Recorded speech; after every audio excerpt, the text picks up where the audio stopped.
Hello my dear students, welcome to my channel Triyasha study centre. Friends, দেখতে দেখতে তোমাদের উচ্চ মাধ্যমিক পরীক্ষা হয়ে গেল। তোমরা যারা 11-এ পরীক্ষা দিচ্ছিলে তারা 12-এ পড়বে। এবং আমি তোমাদেরকে প্রথম থেকে বলবো যে তোমরা প্রথম থেকে যে অধ্যায়গুলোর আমি প্রশ্ন উত্তর দেব, সেই প্রশ্ন উত্তরগুলো তোমরা প্রথম থেকে সেইগুলো ঠিকঠাকভাবে পড়াশোনা করবে এবং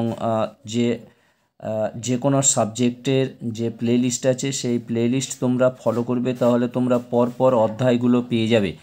আর বন্ধুরা, তোমরা যারা উচ্চ মাধ্যমিক পরীক্ষা দিয়ে নিয়েছো অলরেডি, তোমাদেরকে বলবো তোমরা এখান থেকেও তোমরা কিছু কিছু জিকে এবং তোমরা ইংলিশ গ্রামার তোমরা এখান থেকেও পেতে থাকবে। তাই বন্ধুরা, তাই আজকের আমি তোমাদের জন্য ইংলিশের একটি টপিক নিয়ে এসেছি, single word for a group of words, অর্থাৎ এক কথায় প্রকাশ। ইংরাজির যে ভোকাবুলারি জ্ঞানটা তোমাদের বাড়াতে গেলে বিভিন্ন রকমের শব্দ এবং তার অর্থ বিভিন্ন দিক থেকে সেগুলো তোমাদেরকে জানা প্রয়োজন, যেটি তোমাদের কম্পিটিটিভ পরীক্ষার ক্ষেত্রে খুবই ইম্পর্টেন্ট। সেই জন্য আমি তোমাদের single word for a group of words, এটা একটি আইটেম, এটা নিয়ে এসেছি এবং ক্রমাগত বিভিন্ন ধরনের গ্রামার, যেমন narration, voice change, phrasal verb, idioms, joining, বিভিন্ন রকমের টপিক নিয়ে আমি আসব। শুধু এখানে অ্যান্সার নিয়ে আসবো না, এবং এক একটা টপিকের ওপরে আলোচনা এবং তার নিয়ম নিয়ে আলোচনা করব, যাতে তোমরা খুবই তাড়াতাড়ি গ্রামারে অনেকটা মজবুত হতে পারো। বন্ধুরা, তোমরা যারা এখনও চ্যানেলটি সাবস্ক্রাইব করোনি, তোমরা অবশ্যই চ্যানেলটি সাবস্ক্রাইব করে নেবে এবং বন্ধুদেরকে লিঙ্ক শেয়ার করবে। দেখো, single word, one who foretells things by the stars. One who foretells মানে যিনি, ফোরটেল মানে কি, এখানে দেখো, মানে এখানে জায়গাটা নেই বলে এখানে লিখে দিয়েছি। ফোরটেল মানে হলো পূর্বে থেকে বলে দেওয়া, পূর্বানুমান করা।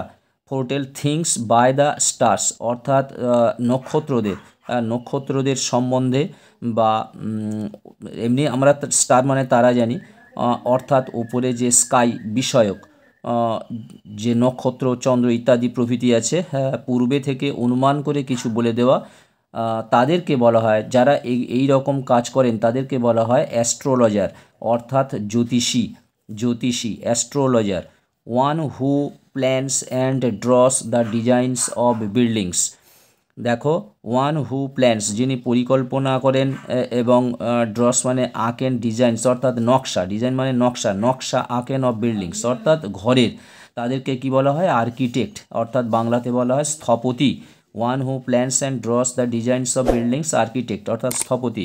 One who studies heavenly bodies, জ্যোতির্বিদ অর্থাৎ অ্যাস্ট্রোনমার জ্যোতির্বিদ।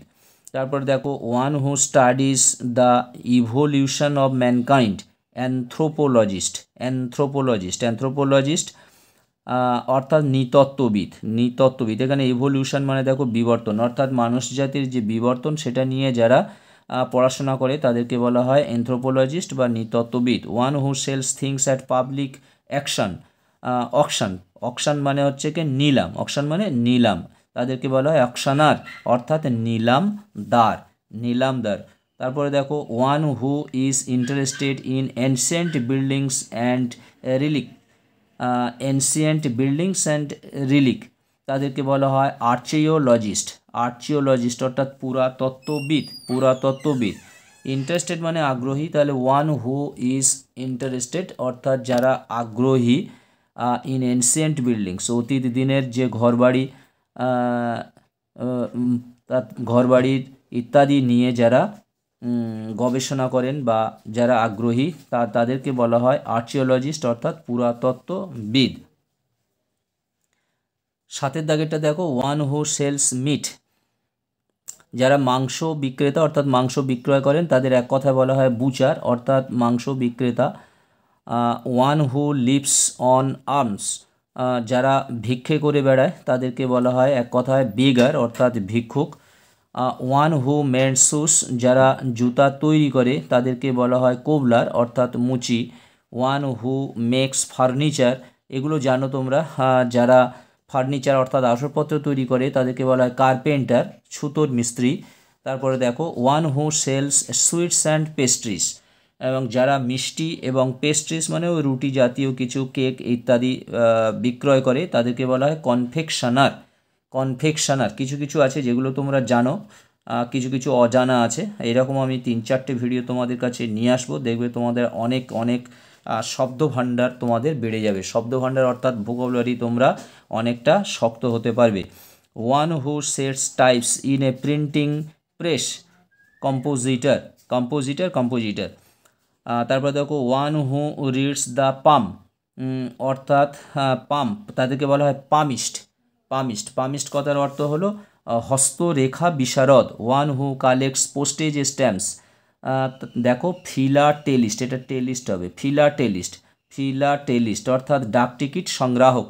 এবং 15 দাগের এবং শেষ দেখো one who curves on stone, তাদেরকে বলা হয় স্কাল্পটর, যারা পাথরের ওপরে যারা ডিজাইন করে, আঁকে এবং কোনো জিনিস তারা তৈরি করে পাথরের উপর দিয়ে, তাদেরকে বলা হয় স্কাল্পটর অর্থাৎ ভাস্কর।